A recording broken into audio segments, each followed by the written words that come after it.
irse de trabajar, lo que veía él en las parroquias que se vaciaban, esas son las cosas que se detuvo el padre Alberione. Entonces, el samaritano, ustedes conocen bien la historia del samaritano, ¿no? Sí. ¿Quién no la conoce? Que la vaya a leer en San Lucas 10, ¿sí? No lo vamos a leer ahora, pero es bueno leer, ¿no? Justamente el Papa León comienza diciendo que continuamos meditando sobre algunas parábolas del Evangelio que nos ofrecen la oportunidad de cambiar de perspectiva y abrirnos a la esperanza. La falta de esperanza a veces se debe a que nos quedamos atrapados en una cierta forma rígida y cerrada de ver las cosas, y las parábolas nos ayudan a mirarlas desde otro punto de vista.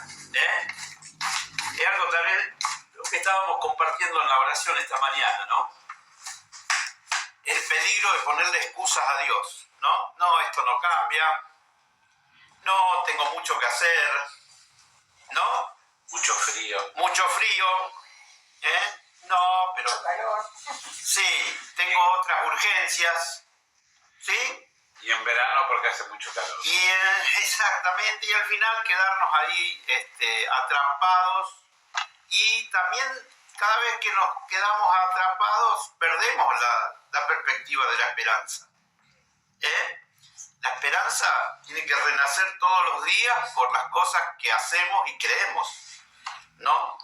Entonces aquí nos gustaría, dice, hablarles, el Papa dice, de una persona,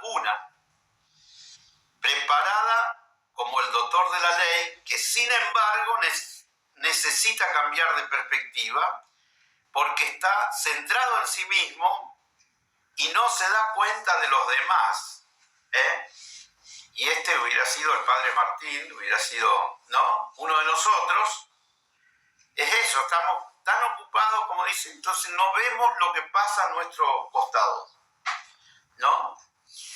De hecho, la pregunta a Jesús que hace este señor que entra, que provoca en Jesús esta parábola es: ¿cómo se hereda la vida eterna? Y parecía que la herencia, como dice acá, es, digamos, un camino, digamos, como ya una herencia, digamos, como que nosotros heredamos de nuestros padres y tenemos derecho primario de heredar, ¿no? Y nosotros como hijos de Dios tenemos no. Justamente hay que detenerse también frente a Dios.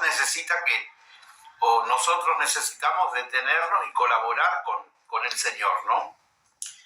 Por eso Jesús cuenta una parábola en un camino para transformar esa pregunta, o sea, pasar de quién me quiere o quién ha querido. La primera es una pregunta inmadura: ¿quién me quiere? La segunda es una pregunta de un adulto que ha comprendido el sentido de su vida. ¿Quién ha querido? La primera pregunta es para pronunciarnos cuando nos situamos en un rincón y esperamos. La segunda es cuando nos impulsa a ponernos en camino. Claro que la primera es cuando nos situamos en un rincón y esperamos, dice. Claro. La segunda es cuando nos impulsa a ponernos en acción. ¿Quién ha querido recibir? ¿Quién ha necesitado? ¿Me entiende? ¿A quién le puedo dar? Sí, exactamente, esa es la pregunta. ¿Me entiende? ¿Cómo? ¿Qué necesita esa persona? ¿Me entiende? Sí, ¿qué necesitas de mí? La parábola que cuenta Jesús tiene de hecho como escenario un camino. Es un camino duro, áspero, difícil. Es un camino que recorre el hombre que baja de Jerusalén, ¿no? Y que presagia lo que le ocurriría. Efectivamente sucede que ese hombre es asaltado, golpeado, despojado, abandonado. Es la experiencia de quien se vive cuando situaciones, las personas, a veces incluso aquellos a quienes hemos confiado, nos quitan todo y nos dejan tirados. Pero la vida está hecha de encuentros, y estos encuentros nos revelamos tal cual somos. Nos encontramos frente al otro, frente a la fragilidad y la debilidad. Y podemos decir, cuidar de él o hacer como sin nada, ¿no? O lo ayudamos o no lo ayudo. Un sacerdote y un levita que bajan por el mismo camino. Son personas que prestan servicios en el templo, que viven en espacios sagrados. Sin embargo, en la práctica del culto nos lleva auténticamente a ser compasivos. De hecho, antes que una cuestión religiosa, la compasión es una cuestión de humanidad. Antes de ser creyentes, estamos llamados a ser humanos. Esto fue muy fuerte. Fue subrayado por algunos medios, ¿no? Es decir, sin duda que humanos, pero cuando lo hacemos en nombre de la fe se eleva, ¿no? Es precisamente la prisa tan presente en nuestra vida que muchas veces nos impide sentir compasión. Quien piensa que su viaje debe tener prioridad no está dispuesto a detenerse. Pero he aquí que llega alguien que sí es capaz de detenerse, es un samaritano, es decir, alguien que pertenece a un pueblo despreciado. Este es un tema. O sea que el que se compadece no es uno de la misa de 8, yo le digo a la gente acá cuando me toca algo así. Es un vecino, es un Mateo. Y ahí se puede decir que el último es quien ha querido, él ha querido ayudar. El último, la última persona que pasó, el samaritano, el que ha querido ayudar. Los otros pasaron de largo. Los otros pasaron de largo. Y en ese tema me acuerdo de un personaje que vos contaste en Chile, que el tipo había conocido a Dios y después iba en el subte diciendo que Dios yo lo conocí, decía, sí, cambié. y no pedía nada a cambio, entregaba una estampita y no andaba sacando monedas. Su intención era Ese es, Sí, haberlo sí. conocido y demostrar que lo conoció. exactamente un samaritano, que tiene que pasa a mantener, los demás pasan a distancia, mientras que acá es una invitación a implicarte, a ensuciarte, quizás a contaminarte. Tenemos santos, por ejemplo, el clásico del padre Damián, ¿no? Que vivió entre los leprosos y murió leproso, ¿no? Brochero, ¿no?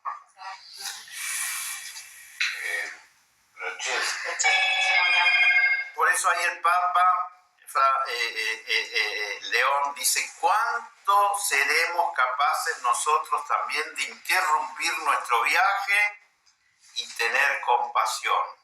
Yo no seguí moviendo la cosa, pero estoy más abajo, para los que no tienen, es las preguntas finales que están, donde pues lo estoy leyendo de una cosa impresa que la tengo marcada, ¿no? Justamente para poder, ahí dice, ¿cuándo seremos nosotros también interrumpir nuestro viaje y tener compasión? Cuando hayamos comprendido que ese hombre herido en el camino nos representa a cada uno, y entonces el recuerdo de todas las veces que Jesús se detuvo para cuidar de nosotros nos hará capaces de compasión. Recemos, dice, pues, para que podamos crecer en humanidad, de modo que nuestras relaciones sean verdaderas y más ricas de compasión. Pidamos al corazón de Jesús la gracia de tener cada vez más sus sentimientos. Que se detuvo, ¿no? El samaritano es Jesús, ¿no? Pero el primero pasa por la humanidad, por ser seres humanos. Que no importa la religión, Exactamente. Yo por eso cuando trato de leer con algún texto, pero sin duda que no pueden ustedes buscar otros más, me puse acá en Abundantes Divisie 13, que aparece acá, en el número 13, donde dice, la noche de la luz de la misión especial, ¿no? La noche que dividió el siglo pasado del Corriente, que ya es el que pasó, fue decisiva para la misión específica y el espíritu particular con que habría de nacer, vivir el futuro apostolado.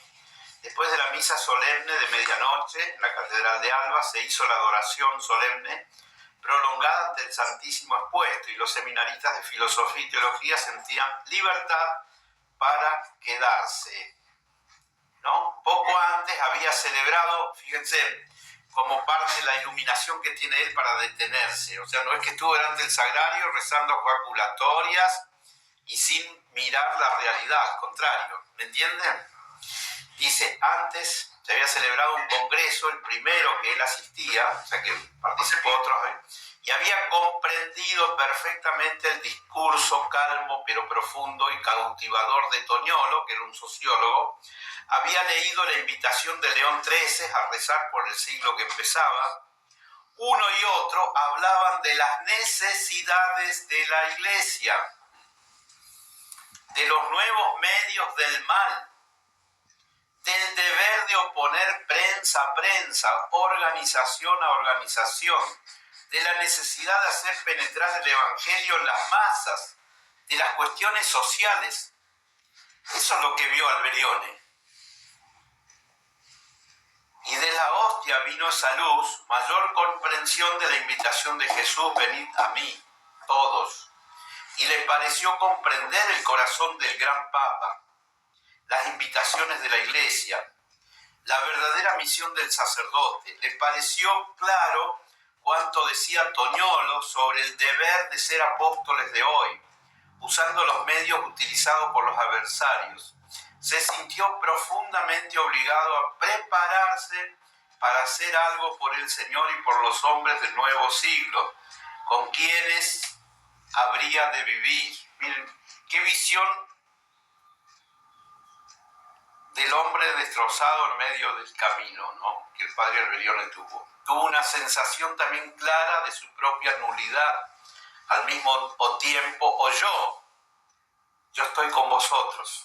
Ayer lo vimos esto, hasta el fin del mundo. No temáis. En la Eucaristía, que en Jesús Eucaristía se debía tener luz, alimento, consuelo, victoria sobre el mal. Y vagando la mente en el futuro, le parecía que el nuevo siglo, generosas personas, que son las que están ahora conectadas y que están aquí en la mesa, sentirían cuanto él sentía, y que asociados en organización se podría realizar lo que Toñolo repetía: uníos. Si el enemigo nos encuentra solos, nos vencerá uno por uno. Ya había recibido confidencias de un compañero seminarista, él con ellos y con él, nutriéndose todos del sagrario. O sea, era compinche y con varios compañeros se compartían estas cosas. La oración duró 4 horas después de la misa solemne, que el siglo naciera desde la Cristo Eucaristía, que los nuevos apóstoles sanearan las leyes, la escuela, la literatura, la prensa, las costumbres. Que la Iglesia tuviera un nuevo empuje misionero, que se usaran bien los nuevos medios de apostolado, que la sociedad acogiese las grandes enseñanzas de las encíclicas de León XIII, explicadas a los seminaristas por el canónico Chiesa, especialmente las concernientes a las cuestiones sociales, a la libertad religiosa de la Iglesia.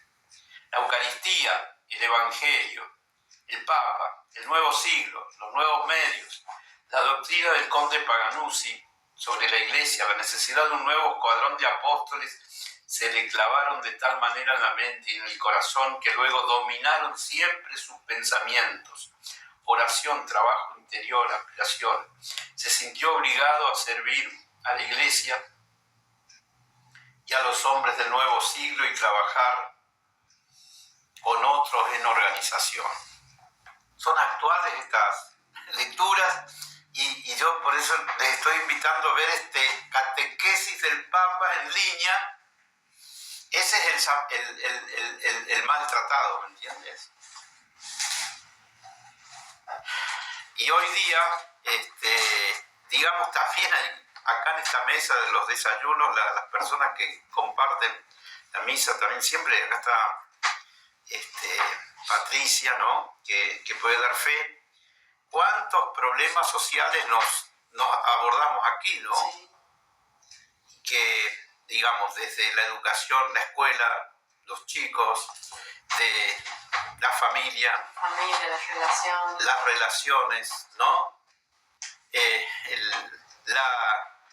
La inteligencia artificial, es decir, todos temas que son actuales, ¿no? La droga, a los cuales nosotros no podemos quedar indiferentes. Por eso, si queremos releer nuestro carisma, tenemos que hacerlo de esta manera. ¿Y qué estamos haciendo? Por eso nos tiene que dar dolor cuando tal vez estamos más preocupados de que, ay, que este me mira y me mira de reojo, que aquel no. Nuestra preocupación tonta. ¿Qué estoy haciendo? ¿Qué puedo hacer? ¿Qué podemos hacer? O sea, por eso digo, cuando Dios nos llamó a formar parte de esta comunidad paulina es porque sintió que podíamos nosotros colaborar con este sueño del Padre Alberione.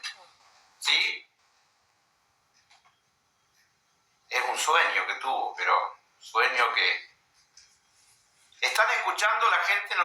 Así que creo que este es el gran tema para este día, ¿no? A la luz de la catequesis del Papa, que sobre el samaritano, que digo, habría que ir a leer, yo quería hacerlo, pero no llegué esta mañana, pero en la carta de este año el Padre toca este tema del samaritano. Y acá el Papa está tocando ahora, este año, el tema del samaritano, ¿no? Es decir, es el... Entonces, yo me pregunto, ¿no? Por ejemplo, ahora, como paulinos, ¿no? Si bien somos individual, acá, por ejemplo, ¿cuál es la respuesta que le estamos dando o cómo estamos atendiendo a esa persona que está en la calle? Bueno, yo no soy yo quien para decir, pero de alguna manera entiendo que hay alguna respuesta que se está dando, ¿no?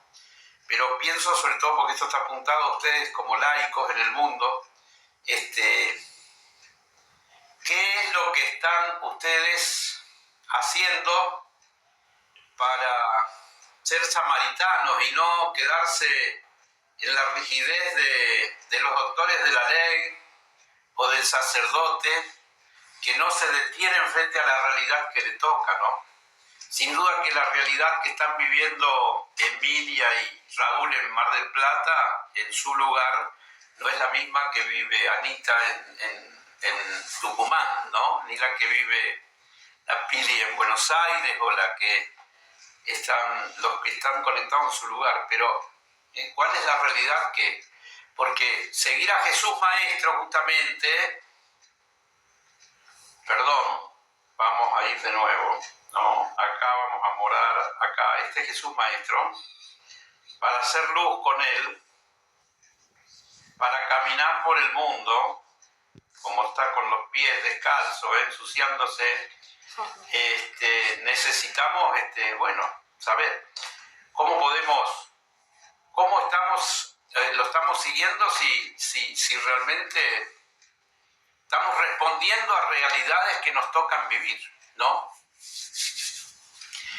Esto no es pero es un desafío que ojalá que esta reflexión del Papa y esta pequeña reflexión a la luz también de lo que ya escribía el Padre Alberione para nosotros, para que lo meditemos, es saber cómo, ¿no?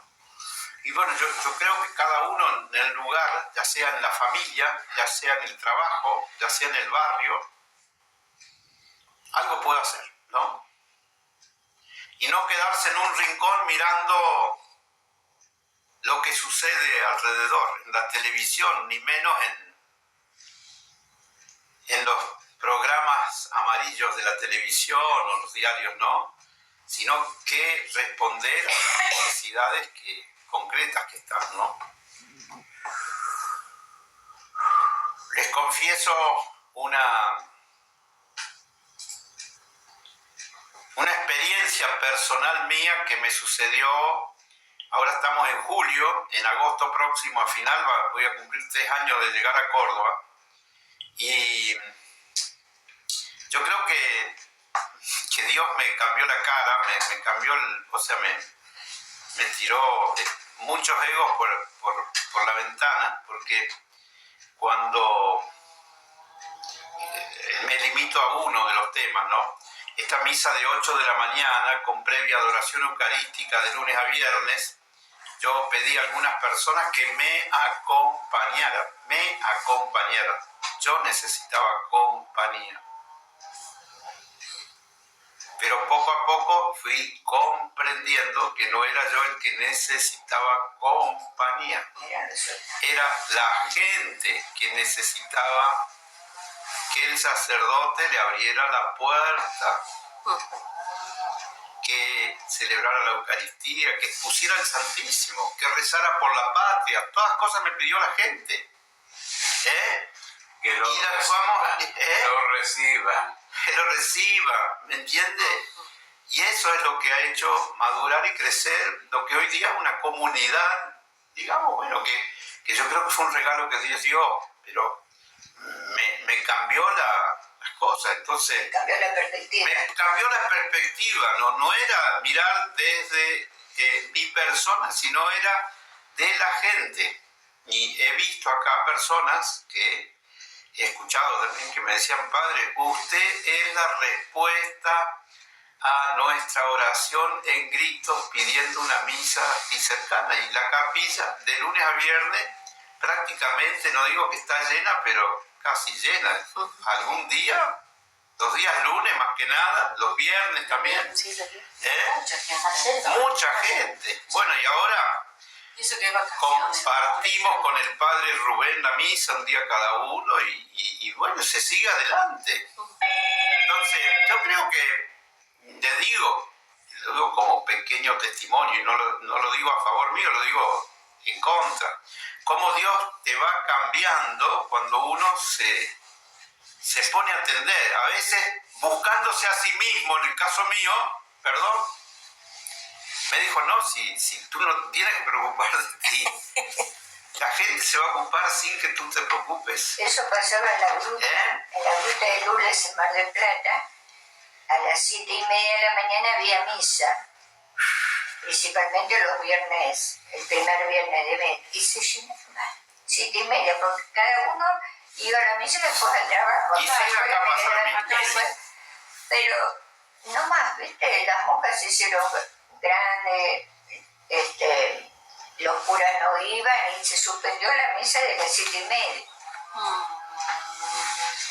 Así que lo importante, a veces uno se cree que va a ser un servicio y el servicio es al revés. La gente lo agradece por un lado y uno se siente satisfecho.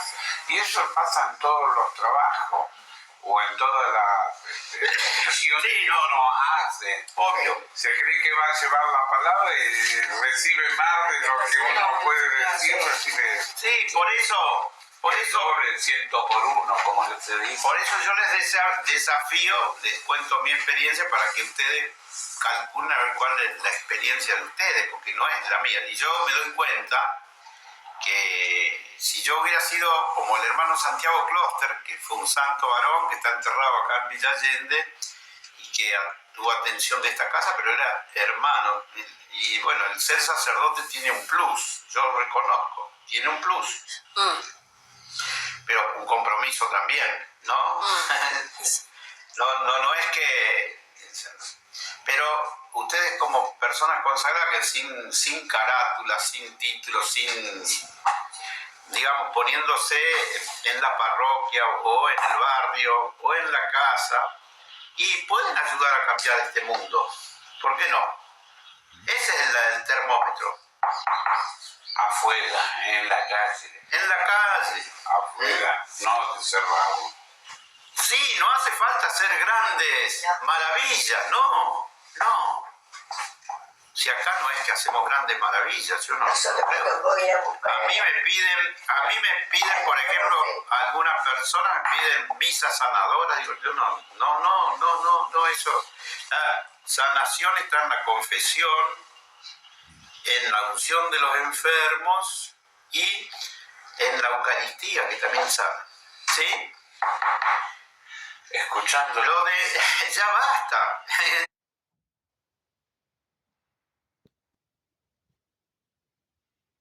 Pero bueno, creo que comparto esto que espero que con humildad, sinceramente, porque esto es obra de Dios y bueno, en todas las cosas debe ser así. Yo no digo, no puedo decir, creo en un estilo de vida que uno ha aprendido a vivir, pero se vive en distintas circunstancias de distinta manera. Yo en esta casa de Córdoba viví muchos años, pero nunca viví lo que estoy viviendo ahora. Entonces, no hay que quedarse en que esto era así, no va más de ahí, no, eso hay que poner parches. Eso es lo del sacerdote que dijo, no me toca a mí, esto que pasa de largo, ¿entendés? Porque es verdad, o sea, ponerse a disposición de los demás es perder la intimidad también. Pero que no significa, a mí por ahí el otro día me llamaban como tal, no sé, una hora, ya había cerrado el portón, hacía frío, no, les digo, vení mañana. Bueno, sí, padre, no hay problema, voy mañana. La gente comprende eso, pero si siempre tenés cerrado, es otra cosa, ¿me entiendes? Sí. Sí. Y Jesús se detuvo frente, eso es lo que sigue también a las otras homilías que no sé si alcanzaremos porque veo que el tiempo también es limitado. Jesús se detiene frente al ciego, frente al leproso, frente al... Él es maestro ahí, perdón, tenemos que aprender de él. No es Jesús maestro para tener una linda estatua en la pieza o en la capilla, no.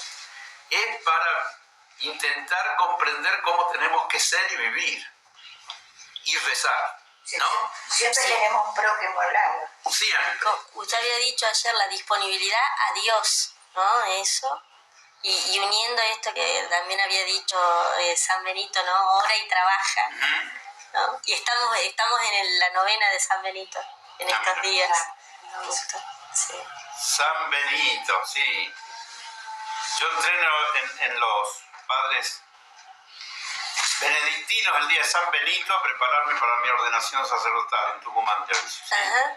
Sí, bueno.